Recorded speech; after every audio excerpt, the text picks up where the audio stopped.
자, 오늘 그 동영상에서는 그 나쁜 기업에 대한 유형에 대해서 좀 이야기를 하려고 합니다.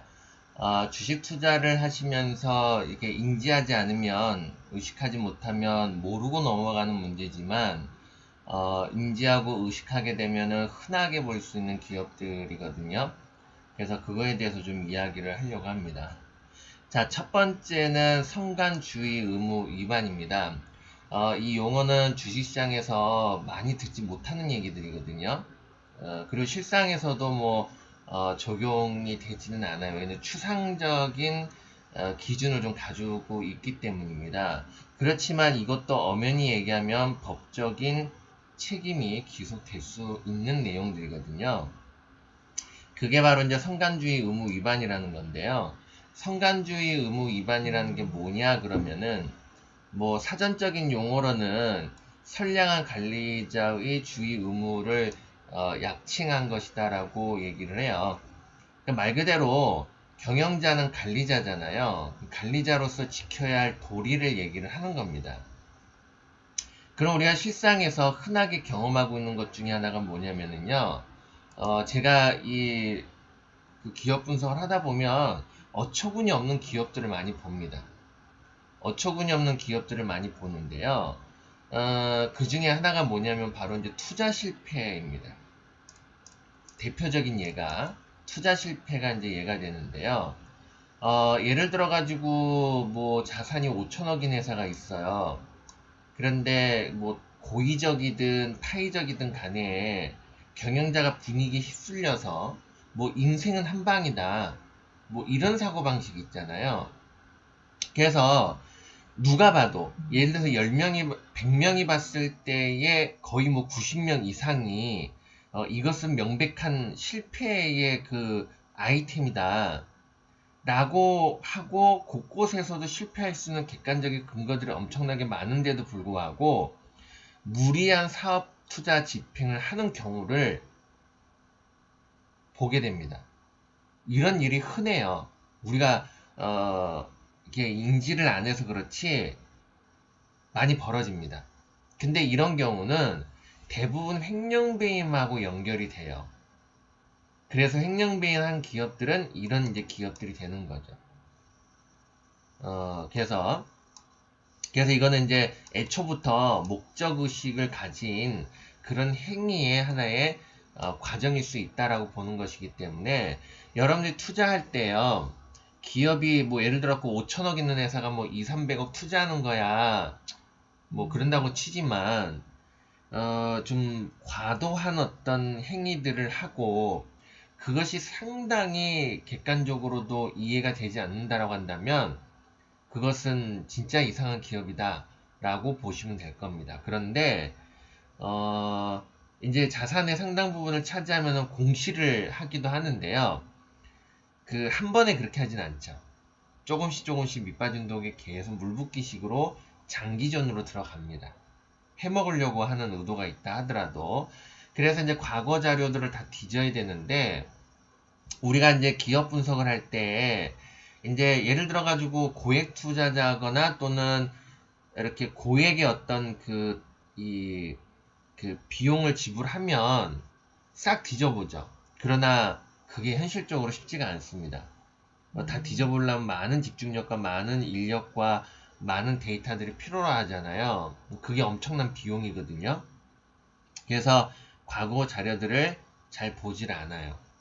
물론 이제 큰 사건인 경우는 이제 뒤적거리다 딱 드러나거든요. 그걸 중심으로 파헤치는데 조용히 지도새도 모르게 진행했던 거면은 그게 사실상 쉽지 않습니다. 밝혀낸다는 게. 그래서 그렇고요. 그 다음에 이제 두 번째의 나쁜 기업은 뭐냐면은 바로 횡령배임입니다. 그 예전에 제가 본 통계가 있었어요. 1년간의 그 횡령배임으로 회사가 부실화되잖아요. 그럼 이제 시가총액이 날라가거든요. 그 시가총액은 말 그대로 주주의 재산이잖아요. 그래서 이 주주의 재산이 1년에 4조 원이 증발한다는 얘기들이 있어요. 근데 실질적으로는 이제 횡령배임으로 걸리는 기업은 많지가 않습니다. 그러니까 지금 얘기하는 1년에 4조 원이라는 얘기는 잠재적인 요소들을 고려를 했겠죠. 그 정도로 심하다라는 표현을 좀 쓴 건데, 저는 한 20여 년 동안 이제 알게 모르게 이제 했던 일 중에 하나가 뭐냐면 바로 소액주주 운동이었었어요. 제가 직접 대표로도 참여도 하고 또는 거기에 참여원으로도 참여도 하고 또는 이제 주변 지인을 통해서 이제 관찰도 하고 그래서 많은 기업들을 봤는데, 제가 이제 이 소액주주 운동에 참여했던 기업들의 유형은 상장 폐지 종목군들입니다. 그것도 어떤 상장 폐지냐면은 의견 거절이라든지 감사 제한 이런 거 있잖아요. 회계 신뢰성으로부터 시작된 그런 기업들을 조사를 했었습니다. 그런데 저는 이런 가설을 세워봤어요.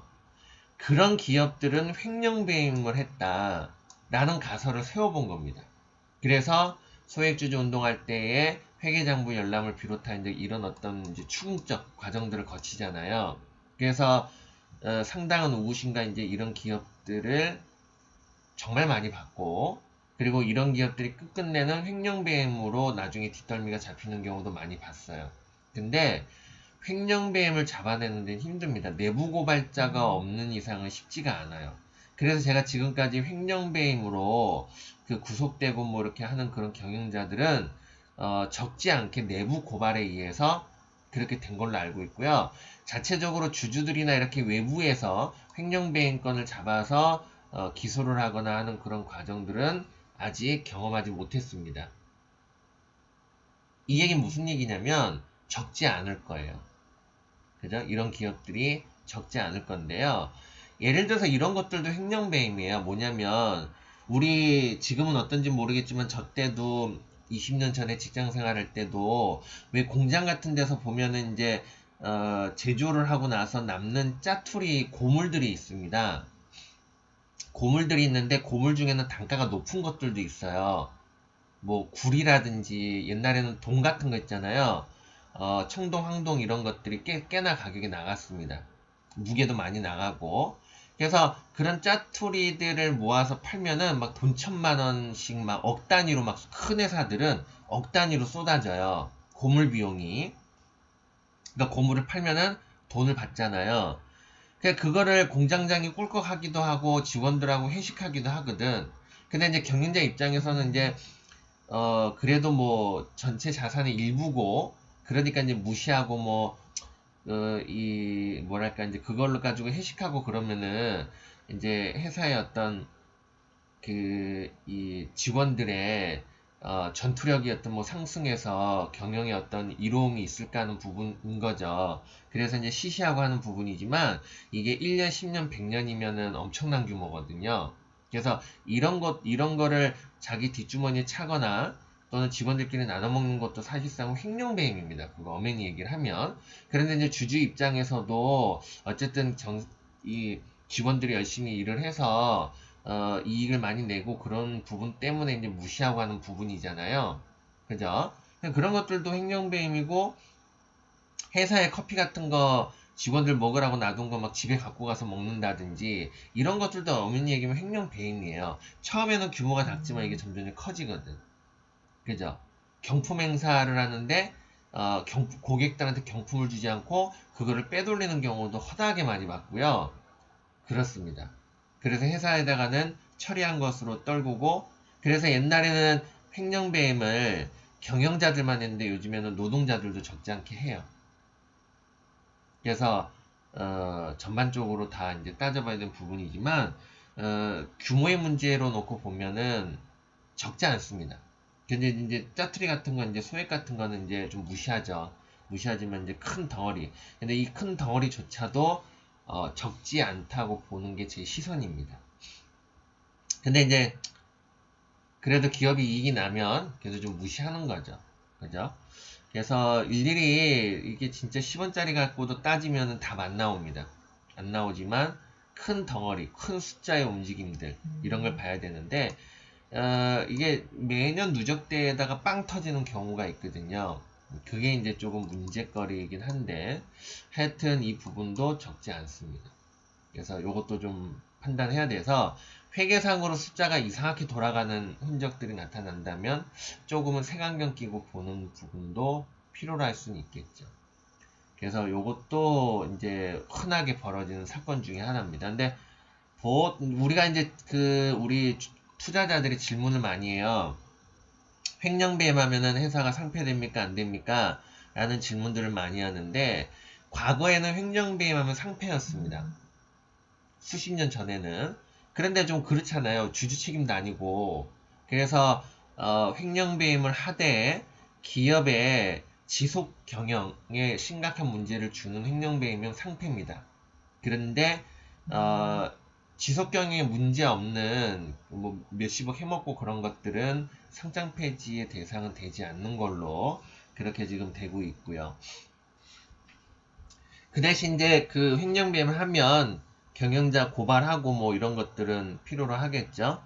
그래서 그렇고, 그 다음에 이제 우리가 흔히 겪고 있는 게 바로 회계 조작입니다.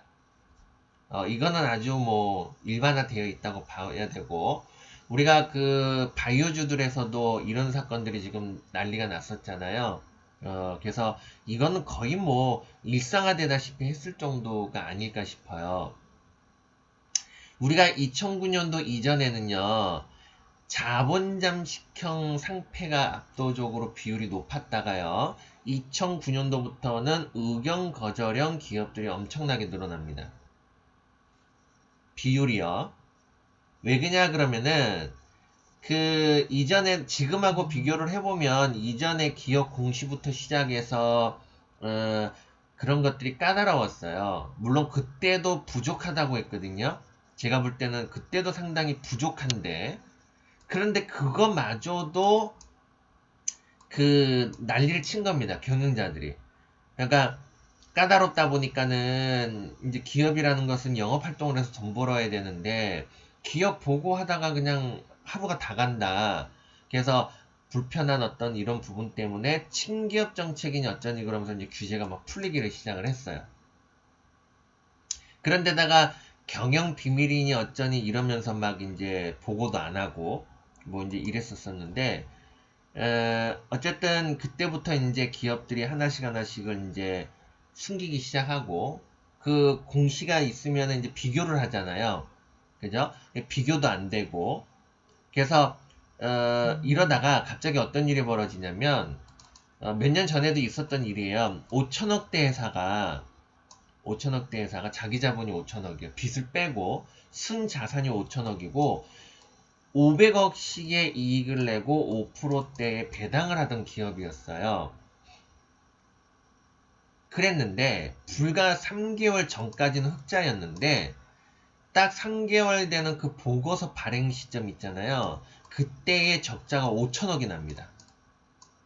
이런 웃긴 일도 있었어요. 아무리 상식적으로 생각해도 말이 안 되는 일들이 벌어지거든요. 주로 해외에서 이런 일이 많이 벌어져요. 그래서 여러분들 그 해외에 비정상적으로 돈이 빠져나갈 때는 의심해야 됩니다. 실체가 없는 그런 기업들이 있거든요, 해외에. 그런 데에 막 돈을 계속 밀어넣는다 그러면 좀 의심스럽게 생각해야 돼요. 근데 주주들이 이걸 알 수가 없어요. 그게 좀 안타까운 현실이지. 공시체계가 강하다면, 그죠? 알 수는 있는데. 그리고 또 어떤 사건이 있었냐 그러면은, 이 재무상으로는 없어요. 그런데 책상 서랍에는 있습니다. 무슨 얘기냐면, 예를 들어 지분이 있다 그러면 이제 지분에 대한 그 법정 증서라든지 이런 게 있을 거 아니에요. 그죠? 회계상에는 없는데, 또는 회계상에는 있는데, 없는 경우가 있어요. 근데 회계상은 없는데 책상 속에는 있는 경우가 많습니다. 뭐예요? 횡령배임하고 연결됐다고 봐야 돼요. 그런데 이제 그게 회계 조작이라는 그 형태로 보여졌을 뿐인 거죠. 그러니까 어떻게 보면 위에서 말한 횡령배임에 대한 하나의, 그리고 성간주의 의무도 마찬가지로 사실상은 하나의 틀입니다. 과정이고요. 한 가지를 진행하기 위해서는 세 가지가 선행되어야 되는 그런 필요성이 있는 그런 내용들이죠.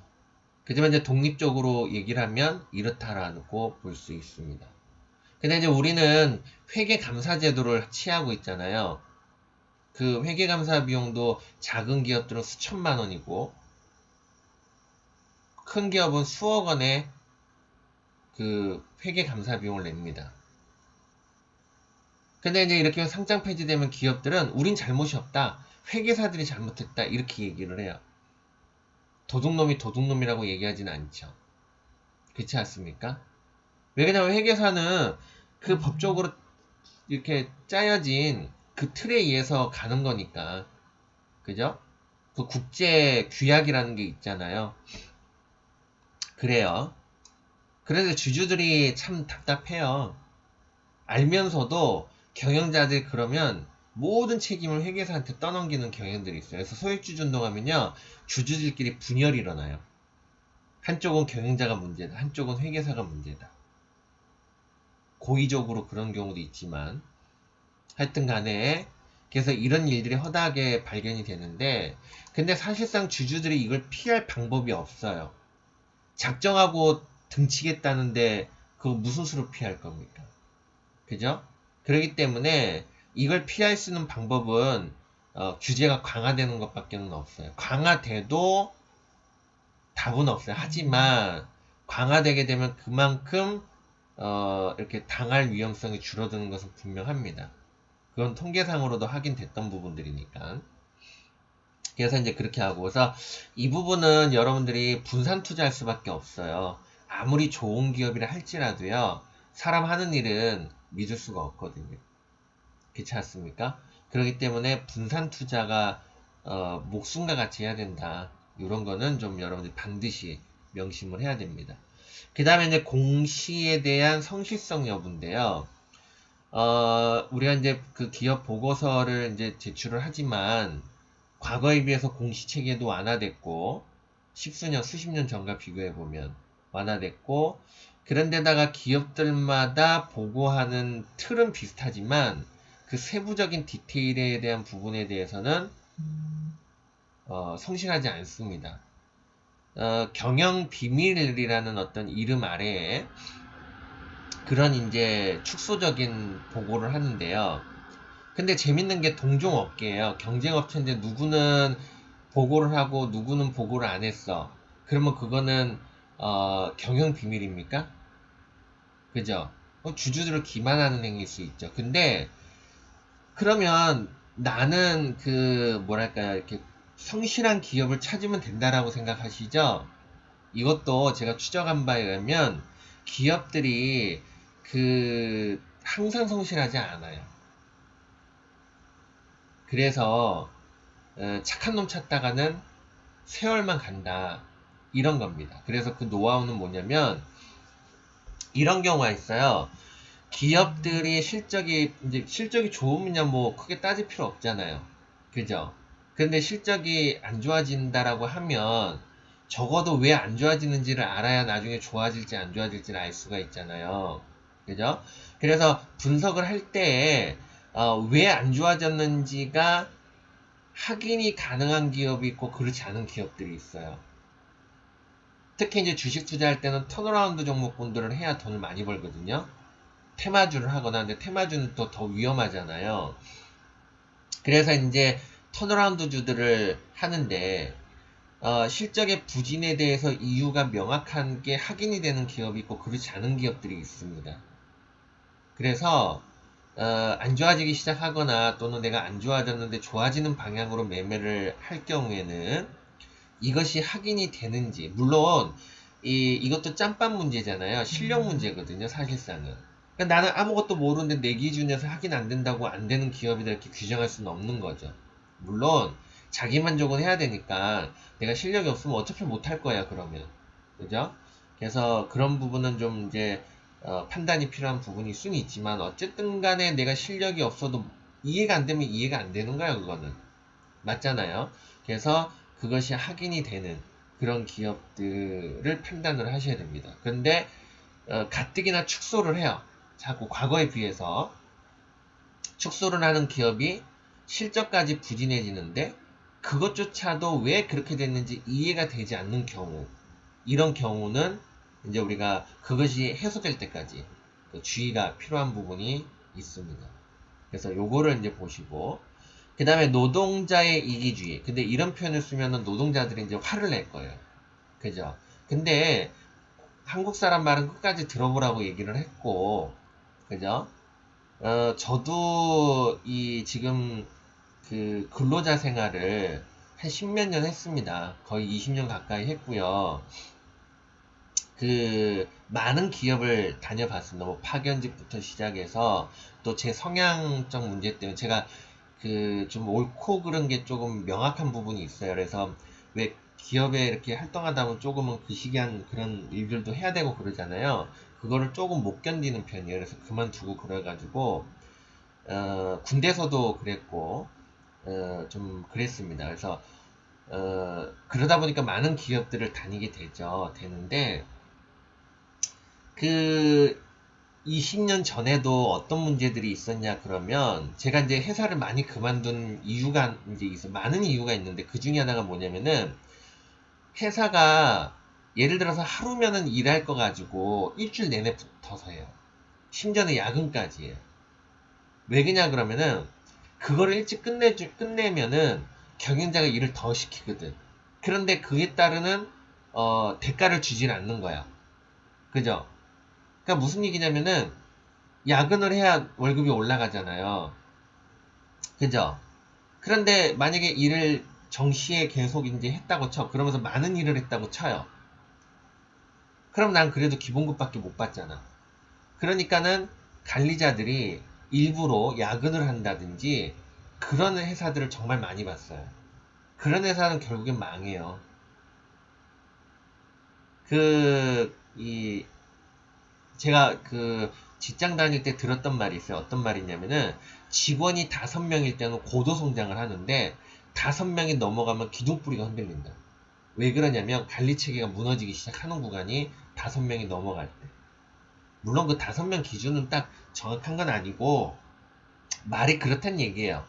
그래서 규모가 커지면 커질수록 기둥뿌리가 흔들린다 그랬어요. 이런 문제 때문이거든요. 근데 이런 문제는 지금도 있을걸요? 근데 그 기계로 돌아가는 데는 속일 수가 없잖아요. 그죠? 그래서 기업 분석할 때도 이제 사람의 노동 투입이 크냐, 자동화 시스템이 좀 더 크냐에 따라서 좀 다른데, 현재 기업 분석을 해보면, 그 자동화 구성으로 되어 있는 기업들의 임금 상승률이 적어요. 상대적으로. 제가 이 20년 동안 매년 수십 개의 기업들을 이제 분석을 하는데, 그러면 20년이면 몇 개겠습니까? 그 데이터들이. 그죠? 그러면은, 제가 20년 가까이는 노동 생산성이나 이런 거는 일체 보지 않았어요.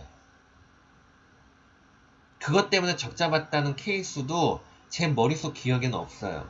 그런데 언제부턴가는, 그리고 예전에 뭡니까, 20년 전에 방금 얘기했던 것처럼 야근을 하고 뭐 그런 거 있잖아요. 그런다 해도 과거에 인건비 비중이 높지 않았어요. 제조업 같은 경우도 분석 한번 해보세요. 40년, 100년 된 기업들을 보시면 30년 전에 그 30년 전에의 매출 대비 인건비 비중과 지금의 매출에 대한 인건비 비중을 보시면요. 옛날에는 20, 30년 전에는 매출의 3% 정도, 제조업이요. 그런데 지금은 매출의 13% 정도로 늘어났습니다. 인건비 비중이. 그래서 요런 부분들이 있죠. 그래서 이제 그만큼 이제 중요한 문제가 됐는데, 근래는 어떤 기업을 봤냐면요. 회사가 적자예요. 물건도 안 팔려. 그런데 인건비를 매출액의 50%를 가져간 제조업을 제가 봤어요.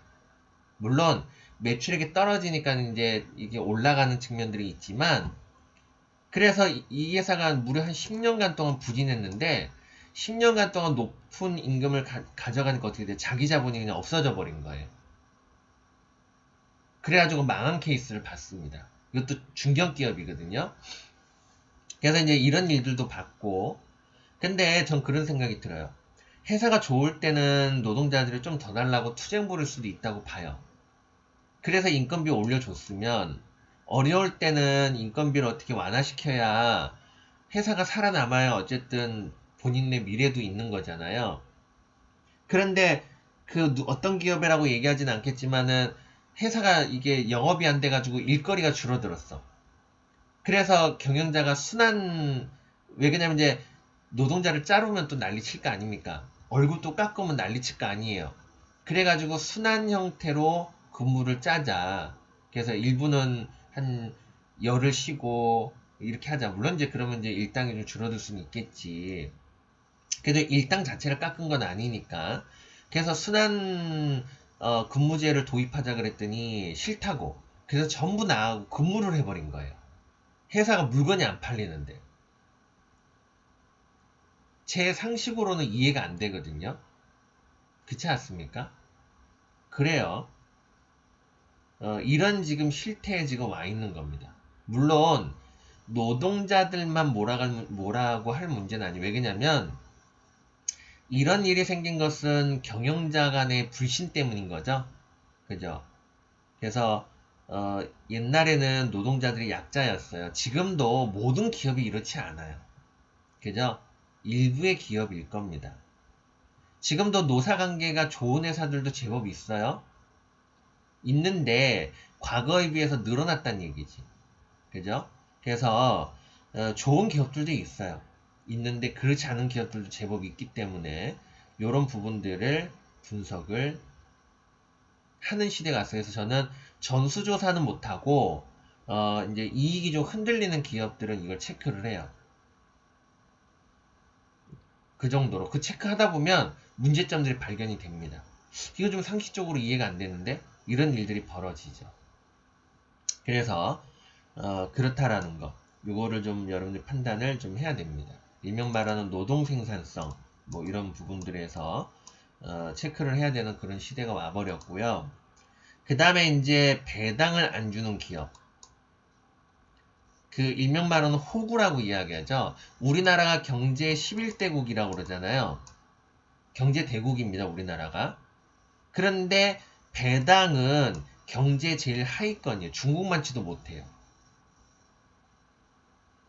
회사가 어려우면 주주들한테 손 벌리잖아요. 그죠? 그걸로 성과급 받고 기업이 적자인데도 성과급 축제를 벌리고 어? 임금 올려달라고 파업하고 그래서 또 회사가 어려워지면 주주들한테 돈 내놔라고 그러고 그렇게 해서 돈 벌면 배당 안 주거나 찔끔 주고 이런 일들이 벌어진단 말이에요.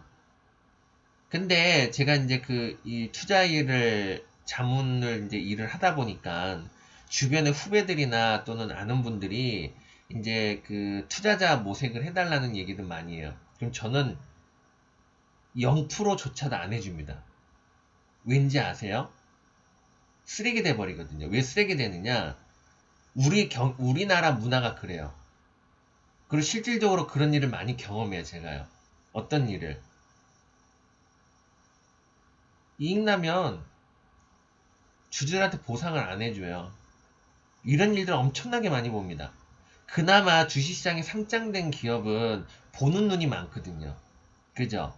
그렇기 때문에 그렇지만 비상장부터 시작해서 벤처 이런데 옛날에 우리 IMF 때 벤처 육성이 불었었잖아요. 그죠? 그때 당시에 벤처 육성에서 엄청난 붐이 일어났던 많은 사람들이 참여를 했습니다. 이 중에서 결국에 빚보지 못하고 망한 기업들은 횡령배임부터 시작해서 이런 문제들, 주주들 보상 문제 이런 문제들이 제일 많았었어요. 상대적으로. 그래서 지금 우리의 그런 어떤 그 경영 문화가 발전되지 못했습니다. 그래서 배당 안 주는 기업, 특히 이런 기업들 주의하세요. 회사가 이익을 보는데 장기 이익을 보는데 현금 배당을 하지 않고 주식 배당하는 기업들. 옛날에는 무상증자 같은 거 있거든요. 요즘 무상증자 안 하잖아요. 옛날에는 무상증자가 유행이었어요. 그래서 무상증자라는 얘기 나오면 주가가 폭등하고 그랬거든. 그죠? 그래서 현금 배당을 하지 않는 기업, 이런 기업들은 쉽게 얘기하면 주주들 간의 제로섬 게임이다 라는 거죠. 그런 기업들은 투자를 하지 말아야지. 그렇지 않습니까? 뭐 주주가 호구가 아니잖아요. 그래서 이런 게 좀 필요하고, 그 다음에 이제 일감 몰아주기. 옛날에는 일감 몰아주기라는 용어가 없다가 근래에 정권 바뀌면서 이제 뭐 이런 얘기들이 이제 많이 나오기 시작을 했죠. 그 이유는 뭐냐면 이전부터 계속 했던 짓이에요. 했는데 사람들이 인식을 못한 거야. 그런데 뭐든지 그래요. 처음에는 잠부리다가 나중에 어떻게 돼요? 초가상간 태워 먹는다고. 그때 가서 인식을 해요. 그래 안 그래요? 그런 것인데, 근데 일감 몰아주기에서도 저는 구분이 필요하다고 봐요. 이를테면 수직 계열화 같은 경우는 주주들이나 노동자들이나 이제 이렇게 어? 보상이 이루어지고 선순환 구조가 가능하다고 봐요. 그런데 그 경영자 친인척들이 조그만 회사를 만들어가지고 적은 돈으로 만들어서 그 회사에 납품을 하고 고액의 납품가를 받아서 본청에 있는 기업은 적자가 발생이 돼요. 이건 뭐예요? 그 기업은 노동자와 자본이 만든 이 결과물이거든요. 그 결과물을 도둑질하는 행위입니다. 그거는. 그잖아요.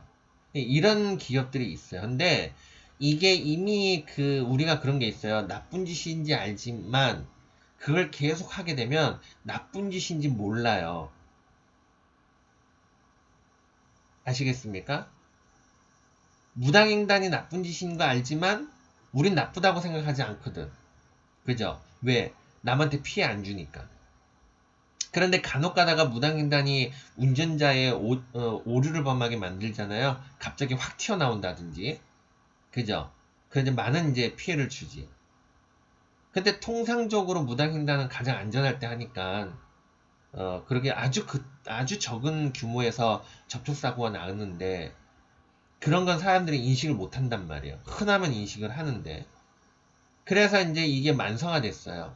그래서 이 적지 않은 기업들이 이런 행위들을 해왔고, 그래서 지금은 이게 인식이 됐어요. 인식이 됐으면 고칠 줄 알아야죠. 그러면 이제 자발적으로 이거를 이제 개선하고, 그런 이제 태도가 있는지 없는지, 이런 것들을 봐야 되겠죠. 근데 이런 문제는 나중에 또 터져요. 왜? 그렇게 길들여져 있으니까. 그래서 사람들이 끊임없이 인식하고 얘기를 해야 이런 일이 안 벌어지죠. 자, 그 다음에 이제 일명 말하는 고의적자입니다. 제가 방금 전에도 기업 분석을 했는데 고의적자라고 판단되는 그런 기업들을 적지 않게 발견들을 하고 있습니다. 많은 예들이 있는데 그 중에서 우리가 흔하게 경험하는 것들인데, 제가 이제 직장 생활 할 때 경영자가 항상 그랬어요. 신년 때 직원들 불러놓고 열심히 일해서 이익을 많이 내면 성과금 많이 주겠다 그래요. 열심히 일해요. 그러다 연말 되면 경영자가 막 기계를 사들이고 시설 투자를 합니다. 불필요하게. 그래서 적자를 만들어요. 그래서 관리자고 직원들 불러놓고 조인트 깝니다. 이런 일들을 저는 정말 많이 봤어요. 경영자 입장에서는 시설물들이 자산이기 때문에 나중에 팔아먹으면 되거든. 그죠? 이런 일들이 많이 벌어졌어요. 이를테면 원자재를 과다 매입한다든지, 그래서 그거 막 빼돌려 먹는 경우도 있고요. 고물 처리해가지고 빼돌려 먹는 놈들도 있고, 그렇습니다. 근데 이게 불법이냐라고 그러면 경영 전략적 목적으로 그럴 수도 있죠. 이를테면 원자재 가격이 올라서 그랬다, 뭐부터 시작해서, 미래 경영 계획이다 그러면은 이게 불법이 아닌 거거든요. 그렇지 않습니까? 그래서 이제 이런 일들이 많이 벌어져요. 또는 주가를 끌어내리기 위해서 그런 장난질도 치는 그런 기업들도 있고, 적지 않게 있습니다. 그래서 이런 것들도 이제 챙겨봐야 되는 부분인데, 근데 이런 거 했다고 또 무조건 나쁘다고 할 수도 없는 거잖아요. 그렇지 않습니까? 뭐 경영 전략 범위 내에 있을 수도 있는 거니까. 결과적인 거 갖고는 이제 얘기를 해야 되는 부분이겠지만, 어쨌든 그래요. 그래서 지금 현재 이런 기업들을 또 받고, 이런 기업들은 나중에 이제 흑자 전환의 가능성이 있죠. 그런데도 흑자 전환이 안 되면 그건 빼쳐먹은 겁니다. 그렇지 않겠어요? 그래서 이제 주주들이 그런 거를 좀 알고 따져도 보고 뭐 이래야 되는데, 그런 채널과 그런 시스템, 그런 지식들이 부족하니까. 저도 사실상은 그 겉만 보니까 속을 못 들여다보니까는요. 그래서 이제 이게 고의적인 건지 어쩐 건지는 명확하진 않지만 그 외적인 정황들을 보면 판단할 수 있죠. 증여 과정이 있었다든지 부터 시작해서 등등등등 이런 것들도 좀 따져봐야 되는 부분입니다. 이거 말고도 또 많은 부분들이 있어요. 우리 흔하게 벌어지는 부분이 많이 있는데 나중에 이제 또 한번 다른 유형들을 또 얘기도 해보고 할 부분인데, 그래서 여러분들 이런 내용 가지고 좀 더 깊이 있게 파고들어서 판단하시면서 턴어라운드라는 부분에 있어서 매우 중요한 사안들이기도 합니다. 그래서 이 정도로 마무리 짓도록 하겠습니다.